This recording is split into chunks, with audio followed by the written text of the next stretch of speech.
ধর্ম যখন বিজ্ঞানকে বলে রাস্তা ছাড়ো, বিজ্ঞান কি রাস্তা ছেড়ে দেয়? পোপের ভয়ে দেশান্তর হয়েছিলেন লিওনার্দো দা ভিঞ্চি। সারাদিন একটা ঘরের মধ্যে পায়চারি করতেন গ্যালিলিও গ্যালিলেই। তাকে পাহারা দেওয়ার জন্য বসে থাকতো একজন ধর্মের পেয়াদা, যার চোখের পাতা বাতাসেও নড়ত না। বিজ্ঞান কি তখন থেমেছিল? তীর্থের পাণ্ডাদের হই হই আর তাদের লাল চোখ কি পেরেছিল পৃথিবীকে একটা বেঞ্চের ওপর দাঁড় করিয়ে সূর্যকে তার চারিদিকে ওঠবোস করাতে? ধর্ম যতদিন দুঃখী মানুষের বেঁচে থাকার সাহস দেয়, ততদিন রাস্তা নিয়ে কারোর কোনো ঝগড়া থাকে না। বরং তাকেই রাস্তা ছাড়তে হয় যার স্পর্ধা আকাশ ছুঁয়ে যায়।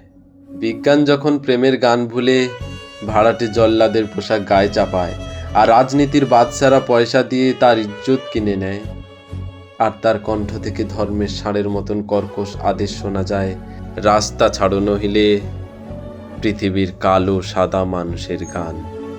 সে চিৎকার শুনে থমকে তাকায়, তারপর যার যেদিকে রাস্তা সেই দিকে মুখ করে, সামনে, আরো সামনের দিকে এগিয়ে যায়। পৃথিবীতে কেউ কারো রাস্তা ছেড়ে দেয় না।